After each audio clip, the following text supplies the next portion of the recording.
26 வருட நம்பிக்கை, லட்சக்கணக்கான சந்தோஷ திருமணங்கள். கல்யாணம்னாலே தமிழ் மேட்ரிமோனி தான். வீட்டில் என்ன மாதிரியான செடிகள் வளர்க்கலாம் வளர்க்கக்கூடாது அப்படிங்கிற ஒரு கேள்வி இப்போ வரைக்கும் எல்லாராலையும் கேட்கப்பட்டுக்கிட்டு தான் இருக்குது. என்னென்ன செடிகளை வளர்க்கலாம், என்னென்ன செடிகளை வளர்க்கக்கூடாது? நமக்கு நெகட்டிவ் வர இடத்துல இந்த ஸ்னேக் பிளானட் வச்சுட்டிங்கன்னா அது வந்து நெகட்டிவை வந்து உள்ளுக்கு வர விடாமல் தடுத்து விடும் அப்படிங்கிறது இருக்குது. அதனால தென்மேற்கு மூலையில் நீங்கள் ஸ்னேக் பிளானட் வைக்கும்போது அது ரொம்ப பவர்ஃபுல்லான ஒரு இதாக தெரியும். கத்தாழை செடி திருஷ்டியை கழிக்கக்கூடியதாக இருக்கும். அந்த கத்தாழை செடியை கீழே பூமியை நோக்கி அந்த வேர் போகும்போது நமக்கு நெகட்டிவ் அதிர்வுகள் உருவாகும். அதே அந்த கத்தாழை செடியை வந்து நம்ம தலைகீழாக திருஷ்டி தொங்க விடும் போது அது நம்ம நெகட்டிவ்கள் ஃபுல்லாக எடுத்துரும் அப்படிம்பாங்க. ஏதாச்சும் ஒரு செடி, தொட்டியில் ஒரு செடி எடுத்துக்கோங்க. அந்த செடியில் வந்து ஒரு லிங்கம் மாதிரி ஒன்று பிடிச்சிக்கோங்க. அதுக்கு அபிஷேகம், அலங்காரம் எல்லாம், வில்வ இலையெல்லாம் வச்சு தீபாரெல்லாம் காட்டிட்டு அப்புறம் 3 நாள் தொடர்ந்து பண்ணிக்கிட்டே இருந்தீங்கன்னா உங்கள் வீட்டில் உள்ள தோஷம், அதாவது நிறைய நவகிரக தோஷங்கள் அதெல்லாம் நீங்கி மங்கள விஷயங்கள் உருவாகிறதுக்காக வாய்ப்புகள்லாம் இது கூடும். துளசியை வந்து பிறந்த நாளில் நடக்கூடாது. பிறந்த நாள் சமயத்தை நட்டால் அதோடைய ஆயுள் காலம் எவ்வளவோ அவ்வளோதான். மரங்களாக இருந்ததுனால ரொம்ப காலம் நிற்கும். அதனால் துளசி செடிகளை பிறந்த நாள் சமயம், நம்ம நட்சத்திர பிறந்த நாள், நட்சத்திர நாளில், நம்ம பிறந்த கிழமைகளில் நடக்கூடாது. யாருக்கு சூரியனுடைய அளவு அதிகமாக இருக்குதோ அவங்க வந்து இன்டோர் பிளானட் வைக்கும்போது அது வந்து கருகக்கூடிய தன்மையாக மாறிவிடும் அப்படிங்கிறது. வீடுங்கிறது சுக்கிரன். அந்த சுக்கிரன் இடத்தில் சூரியன் தன்மை அதிகமாகுதுன்னா அப்போ அந்த வீட்டின் பெண் வந்து டாமினேட்டிங் குணமுடையவளாக, தான் சொல்வது நடந்தே ஆகணும் அப்படிங்கிற ஒரு தன்மையுடைய பெண்ணாக இருந்தால் செடிகளுடைய இது வந்து கருக ஆரம்பிச்சு. ஆதன் ஆன்மீகம் நேயர்களுக்கு ஷாம்லாவின் அன்பு கலந்த வணக்கங்கள். நம்ம ஆதன் ஆன்மீகத்தில் ஆன்மீகம் சம்பந்தப்பட்ட பல கேள்விகளுக்குமே தினந்தோறும் ஒவ்வொரு வகைகளில் பதில்களை பார்த்துக்கிட்டு இருக்கோம். அந்த வகையில் ஆன்மீகம் ரீதியாகவும் ஜோதிடம் ரீதியாகவும் நிறைய பயனுள்ள தகவல்களை நம்ம கூட பகிர்ந்து கொள்ளக்கூடிய ஜெயந்தி ரவி மேம் இன்னைக்கு நம்மோடு இணைஞ்சிருக்கிறாங்க. நிறைய விஷயங்களை இன்னைக்கும் கேட்டு தெரிஞ்சுக்க போகிறோம். வணக்கம் மேம். வணக்கம்மா. எப்படி இருக்கீங்க? நல்லா இருக்கம்மா. வீட்டில் எல்லாருக்குமே செடி வளர்க்கணும் அப்படிங்கிறது ஆசை. இந்தந்த செடிகளை வளர்க்கலாம், இந்தந்த செடிகளை வளர்க்கக்கூடாதுன்னு ஒரு சில பேர் ஒவ்வொரு விதமான கருத்துக்களை எடுத்து முன் வைக்கிறாங்க. வீட்டில் எல்லாருக்கும் தெரிஞ்சது அப்படின்னா அந்த துளசி செடி, துளசி மாடம் அப்படின்னு சொல்லுவாங்க. அப்போலேருந்து இப்போ வரைக்கும் நிறைய பேர் அதை ஃபாலோவுமே பண்ணுறாங்க. கடவுளுக்கு வச்சு வழிபடக்கூடிய ஒரு செடி அப்படின்னா இப்போ வரைக்கும் துளசி அப்படிங்கிறது சொல்கிறாங்க. இதை தவிர வேறு ஏதாவது செடிகள் உண்டா? கண்டிப்பாக கடவுளை, அதாவது கடவுளாக பாவிச்சு வைக்கிறது செடிகள் துளசி. அது லட்சுமி கடாட்சம், மகாலட்சுமி வம்சத்துக்குரியவள். அதனால அவளை வந்து நம்ம வந்து செடியாக வச்சு பாவிக்கிறோம். அந்த செடியை இருக்கிற இடத்துல போய் நம்ம பூஜை பண்ணுவோம். அந்த செடி இருக்கிற இடத்துக்கு பூஜை பண்ணுவோம். ஜெட் செடின்னு சொல்லிட்டு ஒரு குபேர செடி இருக்கு. அந்த குபேர செடி வந்து பார்த்தீங்கன்னா அந்த குபேர செடியுடைய பவுல், அதாவது வச்சிருக்கிற அந்த தொட்டி, அதாவது துளசி மாடம் வச்சிருக்கிறது இது வந்து நிறைய பேர் என்ன பண்ணுவாங்கன்னா வட்டமான ஒரு இதில் அதோடைய அமைப்பு வந்து வட்டமாக இருக்கும். அந்த மாதிரி தொட்டியை வச்சு வைப்பாங்க. ஆனால் துளசி மாடத்துக்கு வந்து நம்மளுக்கு வந்து 4 மூலை 90 டிகிரி இருக்கிற மாதிரி சதுர வடிவ துளசி மாடம் வைப்பது தான் அதாவது 4 வேதங்களுக்குள் அவள் உட்கார்ந்துருக்கிற மாதிரி, 4 அறம் பொருள் இன்பம் வீடு அப்படிங்கிற 4 உலக வாழ்க்கைக்குள் அவள் உட்கார்ந்துருக்கா. அந்த மாதிரி இந்த துளசி மாடத்தில் 4 மூலைகள் காரணம் இருக்கிற மாதிரி இருக்கிற துளசி மாடம் வைத்து வழிபடுவது தான் சிறப்பாக இருக்கும். சாதாரண செடியை வச்சோமா இந்த வட்டமாக இருக்கிற தொட்டியை எடுத்து அந்த தொட்டியில் வச்சு நீங்கள் துளசியை வைத்து வழிபாடு பண்ணக்கூடாது. அதனால தான் நம்மளுக்கு வந்து துளசி மாடம்ங்கிறது நம்மளுக்கு சதுர வடிவில் இருக்குது. அதே போல் தான் நம்மளுடைய ஜெட் பிளானட்னு சொல்லிட்டு குபேர செடி, அது வந்து பார்த்தீங்கன்னா அதனுடைய தொட்டி அமைப்பு வந்து என்னன்னா ஒரு உருளி மாதிரி இருக்கணும். ஒரு பானை மாதிரி அல்லது உருளி மாதிரி இருக்கணும். அந்த உருளிக்குள் அந்த செடியை வைத்து வளர்ப்பது தான் அந்த செடியுடைய செல்வ நிலையை அதிகரிக்கக்கூடியதாக இருக்கும். இந்த துளசி செடி வந்து லட்சுமி கடாட்சத்துக்குரியதாக இருந்துச்சுன்னா இந்த ஜெட் செடி வந்து நம்மளுக்கு குபேராம்சத்துக்குள்ளதாக இருக்கும் அப்படிங்கிறது. இந்த ஜெட் செடி குபேராம்சம், துளசி வந்து லட்சுமி கடாட்சம். இந்த 2 தான் செல்வத்தினுடைய முக்கியமான அங்கத்தினர். இந்த 2 தான் நம்ம வழிபாடுக்கு மிக முக்கியமாக எடுத்துக்கிறக்கூடிய செடிகளாக எடுத்திருக்கோம். இந்த ஜெட் செடியை வந்து நம்ம, அதாவது துளசி மாடத்தை வந்து நம்ம நேராக போய் அங்கே போய் உட்கார்ந்து வழிபடுவோம், விளக்கேற்றுதல் எல்லாம் பண்ணுவோம். அதே மாதிரி துளசி மாடத்தில் அந்த பூ பூக்கும் நேரத்தை வந்து ஒரு பெண் பெரிய மனுஷி ஆனால் என்ன பண்ணுவோமோ அதே சடங்குகளை அங்கே பண்ணுவோம். அதுக்கு புடவை, துணி சுற்றிறது, வளையல் வாங்கி போடுறது, அப்புறம் பால் பழமெல்லாம் வச்சு பூஜை பண்ணுறது, இதெல்லாம் அந்த துளசி வந்து மொத பூக்கிற அந்த சமயத்தை வந்து நம்ம பூஜையாக பண்ணியிருப்போம். அது வந்து அந்த இடத்துல போய் பன்னீர் தெளித்து அலங்கார பொருட்கள் வைத்து அதை வந்து அவ்வளவு இதாக வச்சுருப்போம். யார் வீட்டில் அந்த துளசியை வந்து அலங்காரம் பண்ணி அந்த மாதிரி பூ வர்ற நேரத்தில் அதை பூஜிக்கிறாங்களோ அவங்க வீட்டின் செல்வ நிலை அதிகமாக கூடும் அப்படிங்கிறது முக்கியமானது. அதே போல் தான் இந்த ஜெட் செடியை வந்து வணக்கும் போது அது பார்த்தீங்கன்னா ஜெட் செடி வந்து ஒரு காயின் அடுக்கி வச்ச மாதிரி வரிசையாக அடுக்கி வச்சது போல் இருக்கும். அந்த செடியை வியாழக்கிழமை நம்ம குபேர பூஜையில் அந்த செடியை எடுத்துட்டு வந்து, அது பவுல் மாதிரி இருக்கும், அந்த பவுலை எடுத்துட்டு வந்து அதை சுற்றி அந்த சாமி ரூமில் வச்சு அதுக்கு அந்த குபேர எந்திரம் வரைஞ்சு அதை வந்து மந்திரங்கள் ஸ்லோகங்கள்லாம் சொல்லி அதை வழிபாடு பண்ணிட்டு அதுக்கப்புறம் அந்த ஜெட் செடி அன்னைக்கு ஒரு நாள் நைட்டு மட்டும் அங்கே தங்கிட்டு மறுநாள் காலையில் சூரிய உதயம் ஆகும்போது அதை வெளியே எடுத்து வச்சிட்டிங்கன்னா உங்களுக்கு செல்வ நிலைக்கு உயர்வுக்கு அது நல்லா இருக்கும். அதனால இந்த ஜெட் செடி வழிபாடு வந்து குபேர வழிபாடுக்குள்ள நிகரானதாக இருக்கும். அதனால நம்ம வந்து துளசி மாடத்தை நேரா அந்த இடத்துக்கு போவோம்.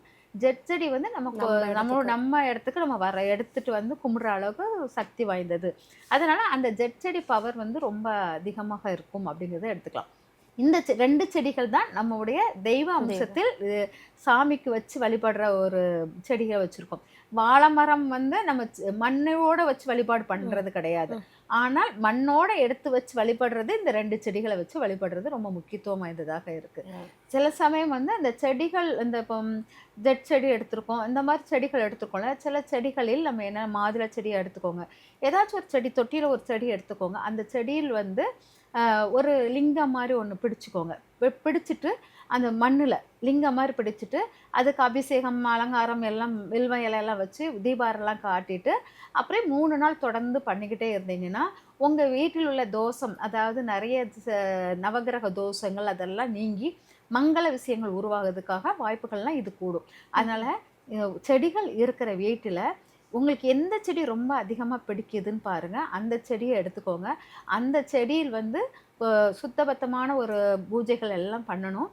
பண்ணிவிட்டு அதுக்கப்புறம் அதில் லிங்கம் மாதிரி பிடிச்சி அதில் வந்து அந்த லிங்கத்து மேலே 2 சொட்டு பால் ஊற்றுங்க, 2 சொட்டு தண்ணி ஊற்றுங்க, 2 சொட்டு மஞ்சள் அபிஷேகம், சந்தன அபிஷேகம் அதெல்லாம் பண்ணிக்கிட்டே இருங்க. பண்ணிவிட்டு கடைசியில் பார்த்திங்கன்னா 3 நாள் தொடர்ந்து இந்த அபிஷேகங்கள் பண்ணி அலங்காரம் பண்ணிவிட்டு அந்த செடிகளை பூஜைக்கு பண்ணும்போது தோஷ நிவாரணம் இது வந்து ரொம்ப பவர்ஃபுல்லான பூஜையாகவும் மாறும். நிறைய பேர் உங்ககிட்ட சொல்லியிருப்பாங்கன்னு நினைக்கிறேன் மேம். பார்த்த இடத்துலலாம் துளசி செடி வளர்ந்துரும், சும்மா கிடக்கிற முள் பகுதிகள் எல்லாம் வந்து இருக்கும். இதுவே நம்ம வீட்டில் வந்து வளர்க்கணும் அப்படி துளசி மாடமாக இருக்கட்டும், இல்லை துளசி செடியாக சில பேர் வளர்ப்பாங்க. அவங்களுக்குலாம் அந்த செடி வளரவே வளராது, பட்டு போயிடும்னு சொல்லுவாங்க. இல்லை சில பேர் வீட்டில் ரொம்ப கருகி போயிடும். அது ஏமா அது அப்படி நடக்குது? செடிகள் வளர்த்தாலே பொதுவாக இந்த விஷயம் இருக்குது. அதிகமாக துளசி செடிக்கு பார்க்க முடியும், எல்லா இடத்துலையுமே எல்லாருடைய வீடுகள்லையும் வளரத்துக்கு வாய்ப்பே கிடையாது. அதில் என்ன அந்த முரண்? அந்த பெண்ணினுடைய தன்மை, அந்த வீட்டின் பெண்களை தன்மையை வந்து அந்த துளசி செடி வந்து நிர்ணயம் பண்ணிடும். நம்ம வந்து ஒரு பெண்மையை யார் ரொம்ப கரெக்டாக எடுத்துகிட்டு வராங்களோ, கணவனை ரொம்ப உள்நோக்கி கணவனை ரொம்ப நேசிக்கிற பெண்களுக்கு இந்த துளசி செடி சூப்பராக வரும். இந்த துளசி செடி ரொம்ப அழகாக வர்ற வீட்டில் வந்து பெண்களும் அற்புத சக்தி வாய்ந்தவர்களாக இருப்பாங்க. அதனால் பெண் வந்து கணவனை குறை சொல்லிட்டு தன் வீட்டில் உள்ள நம்மளை நிர்வாகம் பண்ணும் ஒவ்வொரு இடத்தையும் குறை சொல்லிக்கிட்டு இருக்க பெண்ணுக்கு அது வராது.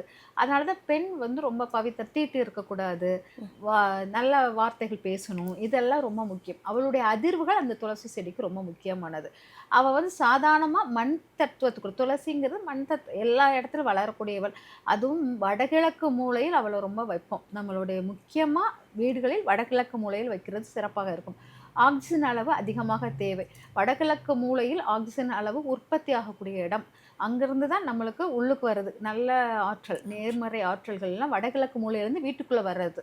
அந்த இடத்தில் வந்து நேர்மறை ஆற்றல் உள்ளுக்கு வர இடத்தில் துளசி செடியை வைக்கும்போது ஏதாச்சும் ஒரு நெகட்டிவ் இருந்தால் கூட அது நீக்கிட்டு நல்ல ஆற்றல்களை உள்ளுக்கு கொண்டு வந்துக்கிட்டே இருக்கும்.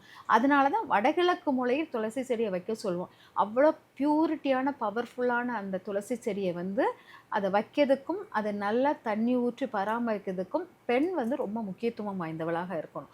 அதனால அந்த துளசி செடியை நிர்ணயம் பண்ணுறவள் பெண்ணாக இருக்கக்கூடியவள். அவள் வந்து அந்த துளசியை ரொம்ப நம்பிக்கையுடன் இவ இருக்கா, இவ என்னை காப்பாற்றிடுவா அப்படிங்கிற ஒரு செடியாக பார்க்காம அதுதான் அவளை முக்கியத்துவம் கொடுத்து வளர்க்கும்போது அவள் வந்து ஃபுல் அண்ட் ஃபுல் இருப்பாள். மற்ற இடங்களில் அவள் வந்து முளைச்சி நிற்கிறான்னா அந்த இடத்தில் ஏதாச்சும் விஷ்ணு அம்சம் உள்ள ஒரு தெய்வ சக்தி நிறைந்தது அங்கே இருக்கும். அந்த இடத்துல தான் அவங்க வந்து அப்படியே நல்லா வளருவாங்க. அந்த புதன் காரகத்துவம் அப்படிம்பாங்க. அது வந்து எந்த இடத்துல அதிகமாக இருக்குதோ அந்த இடத்துல வந்து ரொம்ப பவர்ஃபுல்லாக ஆவாங்க. அப்போது யாராச்சும் அங்கே பிஸ்னஸ் பண்ணுறவங்களா இருப்பாங்க. புதன் காரகத்துவம் யாராச்சும் பிஸ்னஸ் பண்ணுவாங்க, கம்யூனிகேஷன் நல்லா எல்லார்ட்டையும் பேசக்கூடிய திறன் வாய்ந்தவங்க அங்கே அதிகமாக இருப்பாங்க.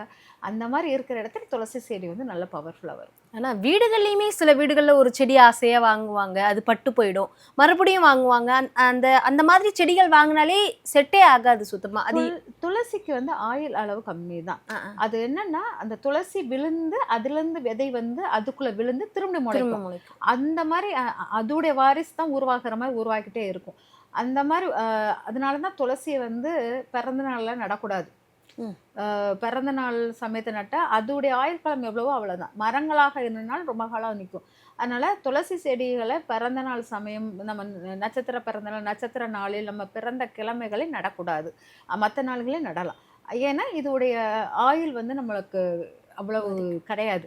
அதனால ரொம்ப ரேர். அது வந்து ரொம்ப துளசியை வந்து காலையிலே எந்திரிச்சு அதுக்குள்ள மந்திரம் சொல்லி அதுக்கு அதை வந்து சரியான சூரிய அளவில் வச்சு எடுக்கிறது ரொம்ப ரொம்ப ரேர். அதுவும் அந்த பெண் வந்து ரொம்ப விரதங்கள் அதெல்லாம் பண்ணி அதை ஃபாலோ பண்ணுனா அந்த துளசி வந்து நல்லா வளர்ந்தோங்கும். அது துளசிக்கு வந்து எப்போவுமே நம்ம வந்து மருந்தே போட தேவையில்லை. ஏன்னா அதுவே ஆன்டிபயோட்டிக்கை உருவாக்கி தன்னைத்தானே பாதுகாக்கக்கூடிய அவ்வளோ அற்புத சக்தி வாய்ந்தது. அதனால நம்ம எந்த உரமோ எந்த மருந்தோ ஏதோ பூச்சி வருது அந்த மாதிரி எதுவுமே துளசிக்கு கிடையாது. ஏன்னா எதுவுமே அதை தீண்டாது. அவ்வளோ பவித்திரமான ஒரு பவர்ஃபுல்லான ஒரு நெகட்டிவ் வந்து அதுக்கிட்டே சுற்றி இருக்காது. அதுவே தன்னை ரெக்கவர் பண்ணிக்கணும். எந்த இடத்துல அது இருக்க சூட்டபிள் இல்லை, இந்த இடம் வந்து ரொம்ப எனக்கு சூட்டபிள் இல்லான இடம்னா அதுவே தன்னை அழிச்சிட்டு மறைஞ்சிரும். இதுதான் அங்கே நடக்கும். அதனால துளசி வந்து அதோடைய விதைகள் விழுந்து முளைச்சிக்கிட்டே தான் இருக்கும். அது வந்து ரொம்ப ஸ்ட்ராங்கான மரம் மாதிரி குழவுது. ஆனால் சில பேருக்கு மரமாக நிற்கும் துளசிகள் இருக்குது. அந்த வீட்டில் வந்து பவித்திரமான சீதாதேவி உருவாக்கம் இருக்கும், பவித்திரமான கிருஷ்ணர் உருவாக்கம் இருக்கும். அந்த மாதிரி அவங்க வந்த இடமாக அங்கே ஒரு ஆத்மா வந்து பியூரியான ஒரு ஆத்மா உருவாகிக்கிட்டு இருந்துச்சுன்னா அந்த துளசியினுடைய தன்மை மாறாமல் இருக்கும். நான் அந்த மாதிரி உள்ள ஒரு இடமும் பார்த்துருக்கேன், அந்த துளசியும் பார்த்துருக்கேன். அந்த வீட்டில் வந்து நான் சொல்வேன், திருவள்ளுவர் வாசுகியை நான் நேரில் பார்த்ததில்ல, அது உங்களை பார்க்குறேன் அப்படிம்பேன். அவங்கள அது வந்து நான் இது வரைக்கும் பார்த்த ஒரு கப்புள்ஸ்லேயே அவங்க வந்து ராகவேந்தருக்காகவே தன்னை அர்ப்பணிச்சுக்கிட்டு இருக்காங்க. அந்த மாதிரி இடம் அதை நான் சொன்னேன் இல்லையா, அவங்களுக்கு வந்து துளசி வந்து போகவே போக மாட்டா. அவ்வளோ பவர்ஃபுல்லாக அந்த இடத்துல இருப்பா. அந்த மாதிரி பவித்திரமான ஒரு இடத்துல அவங்க குடி வருவாங்க. ஆனால் துளசியை தவிர சில பேர் இண்டோர் பிளானட்ஸும் வளர்ப்பாங்க, அவுட்டோர் பிளானட்ஸும் வளர்ப்பாங்க. அதில் வந்து வாங்கி கொஞ்ச நாள்லேயே வெளியே வாங்கும் போது நல்லா இருக்கும், ஆனால் அது அதுக்கப்புறம் பட்டு போயிடும், வாடி போயிடும், அழுகியெல்லாம் போகிறதும் உண்டு. அது எதனாலமா? அது அவங்களுடைய அந்த கிரகங்களாலேயா இல்லை வீட்டில் இருக்கக்கூடிய அந்த எனர்ஜியாலேயே, என்ன விஷயங்களா? ஆக்சுவலாக என்னென்னா புதன் ராகு சேர்க்கை இருந்தால் அவங்களுக்கு வந்து அதிகமான அந்த செடிகள் மேலே ஒரு ஈர்ப்பு உண்டு. ஆனால் ராகு இருக்கிறதுனால அதை அழிச்சுக்கிட்டே இருக்கும். இப்போ வந்து புதன் ராகு அப்படிங்கும்போது முதல்ல வந்து அவங்க இருக்கிற சீதோஷ நிலை சரியில்லாதமான சுயதோஷ நிலையாக இருக்காது, தட்பவெப்ப நிலை சரியான அளவில் இருக்காது. உள்ளுக்கு இருக்கிற இண்டோர் பிளானட் வந்து எப்படின்னா அதிகமான வெப்பத்தை தாங்காது. அதிகமான வெப்பத்தை தாங்காத பிளானட் தான் அங்கே இருக்கும். அந்த பிளானட் வந்து என்ன பண்ணுன்னா, இப்போ வந்து யாருக்கு சூரியனுடைய அளவு அதிகமாக இருக்குதோ அவங்க வந்து இன்டோர் பிளானட் வைக்கும்போது அது வந்து கருகக்கூடிய தன்மையாக மாறிவிடும் அப்படிங்கிறது. அதனால தான் அந்த செடிகளை வெளியே கூட நம்ம வைக்க மாட்டோம். யார் சூரியனுடைய வீடுங்கிறது சுக்கிரன்.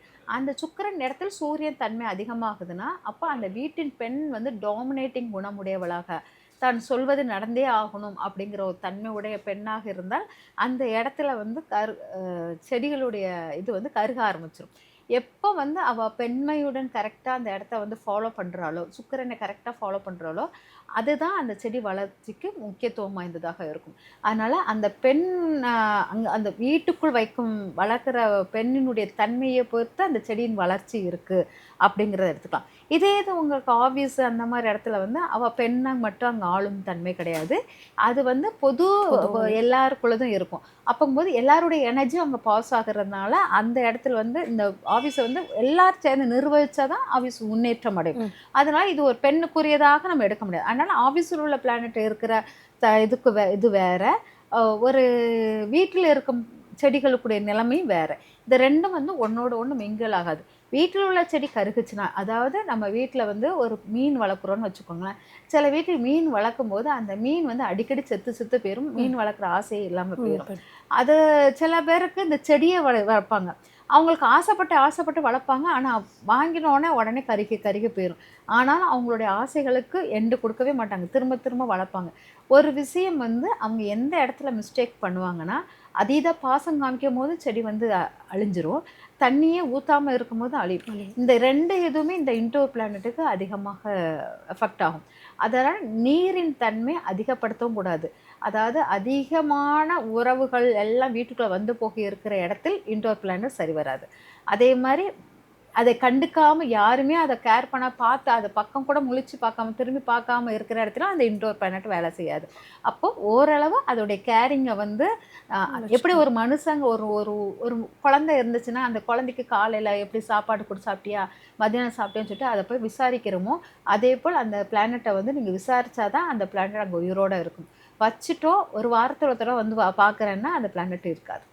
இப்போ நிறைய பேர் வீட்டில் பிளானட்ஸ் வளர்க்கணும்னு ஆசைப்படுவாங்க. வீட்டில் என்ன மாதிரியான செடிகள் வளர்க்கலாம், வளர்க்கக்கூடாது அப்படிங்கிற ஒரு கேள்வி இப்போ வரைக்கும் எல்லாராலையும் கேட்கப்பட்டுக்கிட்டு தான் இருக்குது. என்னென்ன செடிகளை வளர்க்கலாம், என்னென்ன செடிகளை வளர்க்கக்கூடாதுமா?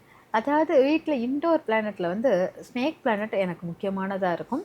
அது வந்து தென்மேற்கு மூலையில் வைப்பது ரொம்ப பவர்ஃபுல்லானது. தென்மேற்கு மூலையில் வைத்தால் உங்களுடைய நெகட்டிவான அதிர்வு ஃபுல்லாக அந்த தென்மேற்கு மூலை வழியாக தான் வரும். அதை ஃபுல்லாக அதை அப்சர்வ் பண்ணும். நல்லா தெரிஞ்சுக்கோங்க, வடகிழக்கு மூலையில் பாசிட்டிவான வைப்ரேஷன் வெளியே உள்ளுக்கும் அந்த நேர்மறை ஆற்றல் ஃபுல்லாக வடகிழக்கு மூலை வழியாக வரும்.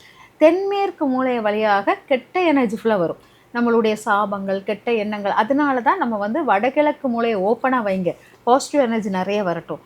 தென்மேற்கு மூலையில் நல்லா ஃபுல் க்ளோஸ் பண்ணுங்கள். அது நெகட்டிவ் எதுவும் நம்ம வீட்டுக்குள்ளே வரக்கூடாது. அது பாதுகாப்புக்காகவே சாமி உரிமையாக அங்கே வச்சுருவோம் தென்மேற்கில். அப்போங்கும்போது அந்த இடத்துல நமக்கு நெகட்டிவ் வர இடத்துல இந்த ஸ்னேக் பிளானட் வச்சுட்டிங்கன்னா அது வந்து நெகட்டிவை வந்து உள்ளுக்கு வர விடாமல் தடுத்து விடும் அப்படிங்கிறது இருக்குது. அதனால் தென்மேற்கு மூலையில் நீங்கள் ஸ்னேக் பிளானட் வைக்கும்போது அது ரொம்ப பவர்ஃபுல்லான ஒரு இதாக தெரியும்.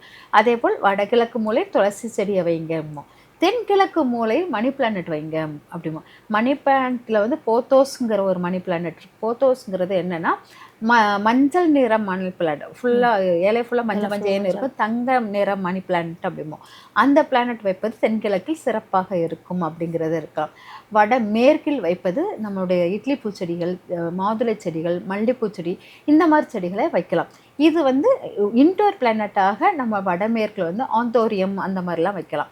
இதெல்லாம் வச்சிங்கன்னா உங்களுக்கு அந்த 3 இடத்துல உள்ள மூளைகளுடைய வைப்ரேஷனுக்குள்ளே நெகட்டிவ் பாசிட்டிவ் எல்லாத்தையுமே அதை அழகாக நம்மளுக்கு பேலன்ஸ் பண்ணி நம்மளுடைய வாஸ்து தோஷத்தை நீக்கக்கூடிய முக்கியதாக இருக்கும் அப்படிங்கிறத எடுத்துக்கலாம். இது போக நான் ஜெட் பிளானட் வந்து வழிபாடுக்காகவும் எடுத்துக்கலாம். அது வடக்கு பக்கத்தில் வைப்பது சிறப்பாக இருக்கும் அப்படிங்கிறது. அதுக்கப்புறம் என்னுடைய இதில் வந்து மாதுளை செடி வந்து ரொம்ப முக்கிய பங்கு கொடுப்பேன். அந்த மாதுளை செடி வந்து லட்சுமியுடைய அம்சத்திலோட இருக்கும். அதோடைய கனி வந்து பார்த்திங்கன்னா ஒரு பானை வச்சு அது மேலே தாமரை பூத்த மாதிரி அப்படி இருக்கும். ஒரு பானை வடிவில். இந்த பானைங்கிறது நம்மளுக்கு வந்து மகாலட்சுமியுடைய கலச அம்சத்துக்குரியதாக இருக்கும். அதனால் அந்த செடியை அதோடைய கலரும் நம்மளுக்கு வந்து லட்சுமியை வந்து வசீகரிக்கும் தன்மைக்குரிய கலராக இருக்கும். அதனால தான் அந்த செடியை வந்து வீட்டில் இருக்கணும், மகாலட்சுமி அம்சத்துக்குரிய செடியாக நம்ம வீட்டில் இருக்கணும் அப்படிங்கிறது. வைக்கக்கூடாத செடிகள் அப்படின்னு பார்த்திங்கன்னா நம்ம மூங்கில் செடியை வந்து வைக்கவே கூடாது. மூங்கில் வந்து லக்கி மூங்கில் சொல்லிட்டு சின்னதாக இருக்கும், அது வைக்கலாம். அதே இது பெரிய மூங்கில் செடிகளை வைக்கக்கூடாது. சின்ன மூங்கில் செடிகள் ஏன் வைக்கலாம்னா அதோடைய மூங்கில் வந்து குரு காரகத்துவம் நம்ம வீட்டில் உள்ள பாசிட்டிவ் வைப்ரேஷனை அது அதிகமாக உருவாக்கி கொடுக்கும் அப்படிங்கிறதால மூங்கில் செடிகள் வைக்கலாம். அந்த மூங்கில் செடிகள் வைக்கும்போது என்னென்னா அந்த மூங்கில் செடிகள் ஒன்றோடு ஒன்று இறுக்கமாக கெட்டி இருக்கிற மாதிரி தான் கெட்டி வாங்குவோம். ஏன்னா மூங்கில் செடிகள் காற்றோட உராயும் போது அது ஒரு சவுண்டு கேட்கும். அந்த சவுண்டு வந்து நம்மளுக்கு நெகட்டிவ் அதிர்வுகளை கொடுக்கும். அப்படிங்கிறதுனால அந்த குட்டி மூங்கில் செடியை வாங்கினா கூட அது ஒன்று இறுக்கமாக கெட்டி ஒரு கை வச்சு கட்டின மாதிரி கெட்டி தான் நம்மளுக்கு கொடுப்பாங்க. அந்த மாதிரி அமைப்பில் இருக்கும். அதனால மூங்கில் செடிகள் பெருசாக வாங்கி வைக்கும்போது அது தண்ணித்து நிற்கும். அந்த சவுண்டு வந்து நம்மளுக்கு நெகட்டிவ் அதிர்வுகளை கொடுக்கும். அதனால் மூங்கில் செடிகளை பெரிய செடிகளை வைக்க வேண்டாம், சின்ன லக்கி செடிகளை வைக்கலாம். முட்செடிகளை வைக்கக்கூடாது அப்படிமா. முட்செடிகள் வச்சா நம்மளுக்கு வந்து ஃபுல்லாகவே பகைமைகள் நெகட்டிவ் அதிர்வுகள் உருவாகிக்கிட்டே இருக்கும். அப்படிங்கிறதுனால செடிகளில் முட்கள் வர்ற மாதிரி இருக்கிற செடிகள் எந்த செடியும் வைக்காதீங்க அப்படிங்கிறது இருக்கும். அதுக்கப்புறம் பார்த்தீங்கன்னா செவ்வரளி செடியை வைக்க வேண்டாம்னு நான் சொல்லுவேன். ஏன்னா செவ்வரளி செடி வந்து நம்மளுக்கு வந்து என்னென்னா அக்கம் பக்கத்துவங்களோட அடிக்கடி சண்டை சச்சரவுகள் உருவாகிக்கிட்டே இருக்கும். அந்த சண்டை சச்சரவுகள் நம்மளால் தாங்க முடியாது. அது வந்து நம்ம எப்போவுமே பேசாட்டா கூட பரவாயில்ல, ஆனால் சண்டைகளை உருவாக்காமல் போய்கிட்டே இருக்கணும். அதனால் நம்ம செவ்வரளி செடியை வச்சுட்டு அந்த பகைமையெல்லாம் நம்ம வாங்க முடியாது. அதனால் செவ்வரளி செடியை வீட்டுக்கு முன்னால் வைக்க வேண்டாம், பின்னால் கூட வச்சுக்கோங்க அப்படிங்கிறது முக்கியமானதாக இருக்கும். அதுக்கப்புறம் பார்த்திங்கன்னா நம்மளுடைய வாழை மரங்களை வீட்டு முன்னால் வைக்கக்கூடாது, பின்னால் வைங்க அப்படிம்போம். ஏன்னா வீட்டுக்கு முன்னால் அது கொலை தள்ளும் போது அது வந்து ஒரு ஓவலை சத்தம் கேட்கும். அது வந்து ஒப்பாரி மாதிரி அமையும். அந்த கொலை தள்ளும் போது அதோடைய வலி, ஒரு பெண் குழந்தை ஒன்று பிறக்கும் போது உள்ள வலி வந்து அதே போல் அந்த வாழை மரம் கொலை தள்ளும் போது ஒரு வலி வரும். அந்த வலி வந்து நம்மளுக்கு அது சவுண்ட் நம்மளுக்கு கேட்காது, ஆனால் அந்த அதிர்வுகள் வந்து நம்ம வீட்டுக்கு நெகட்டிவாக கொடுக்கும். அப்படிங்கிறதுனால அந்த செடிகளை வீட்டுக்கு முன்னால் வைக்காதீங்க, வீட்டுக்கு பின்னால். அதனால தான் வாழை மர செடிகள் வீட்டுக்கு பின்னால் வச்சுருக்காங்க அப்படின்னு சொல்லி எடுத்திருப்போம். இந்த மாதிரி செடிகள் நான் சொல்கிற செடிகளை நம்ம பார்த்து பார்த்து வச்சோன்னா நம்மக்கிட்ட பாசிட்டிவ். எலுமிச்சை செடியை முன்னால் வைக்கக்கூடாது, அது குருக்காரகத்துவம், வச்சா என்ன அப்படிம்பாங்க. ஆனால் அதில் முள் இருக்கிற செடியை நம்ம வீட்டுக்கு முன்னால் வைக்கக்கூடாது. கத்தாழை செடியை வீட்டுக்கு முன்னால் வைக்காதீங்க. ஏன் கத்தாழை செடி வந்து நம்மளுடைய கத்தாழை செடி திருஷ்டியை கழிக்கக்கூடியதாக இருக்கும். அந்த கத்தாழை செடியை கீழே பூமியை நோக்கி அந்த வேர் போகும்போது நமக்கு நெகட்டிவ் அதிர்வுகள் உருவாகும். அதே அந்த கத்தாழை செடியை வந்து நம்ம தலைகீழாக திருஷ்டி தொங்க விடும்போது அது நம்ம நெகட்டிவ்கள் ஃபுல்லாக எடுத்துரும் அப்படிம்பாங்க. அதனால் கத்தாழை செடியை வந்து நம்ம வீட்டுக்கு முன்னால் வளர்க்க வேண்டாம், அது பின்னால் வச்சு வளர்க்குறது ஒன்றும் தப்பில்லை. இந்த மாதிரி மூலிகை செடிகள், நிறைய மூலிகை செடிகளை நம்ம வீட்டை சுற்றி வளர்க்குற போது சித்தர்கள் மகான்களுடைய எண்ணிக்கைகள் உங்கள் வீட்டை சுற்றி அதிகமாக இருக்குது. சித்தர் மகான்கள் அதிகமாக அந்த வீட்டில் அதிகமாக உருவாகும் போது அந்த இடத்துல திருமண வாழ்க்கைகள் ஒரு அந்த இதுக்குள்ளே நம்மளை ஃபுல்லாகவே நம்ம வந்து லௌதிக வாழ்க்கையிலேருந்து வெளியே போகிறோன்னு அர்த்தமாக மாறிவிடும். அதனால் நிறைய மூலிகை செடிகளை நம்ம வளர்க்குறது நம்மளுக்கு சரி வராது. நம்ம ஒரு மூலிகை செடியை வளர்க்குறோன்னா அதில் ஒரு சித்தர் கொடி இருப்பார். ஒரு மூலிகை நம்ம ஒரு சித்த மருத்துவத்தில் நம்ம சித்தர்களுக்கு தான் முக்கியத்துவம் வாய்ந்த பாடல்கள் எல்லாமே இருக்கும். ஒவ்வொரு மூலிகையும் ஒவ்வொரு சித்தர்கள் ஆழ்வார்கள். அதனால் நம்ம நிறைய மூலிகை செடிகள் வைக்கும்போது நம்மளுக்கு வந்து அந்த இது வந்து நமக்கு தெரியும். அதனால் நிறைய மூலிகை செடிகளை வீட்டை சுற்றி வளர்க்குறது உங்களுடைய லௌதிக வாழ்க்கைக்கு சூட்டபிளாக இருக்காது. கண்டிப்பாக செடிகளை பற்றி ஒரு நல்ல கிளாரிஃபிகேஷன் கொடுத்தீங்க. எல்லாருக்குமே இந்த வீடியோ ரொம்ப பயனுள்ளதாக இருக்கும் அப்படின்னு நம்புகிறேன். மிக்க நன்றி. நன்றிம்மா.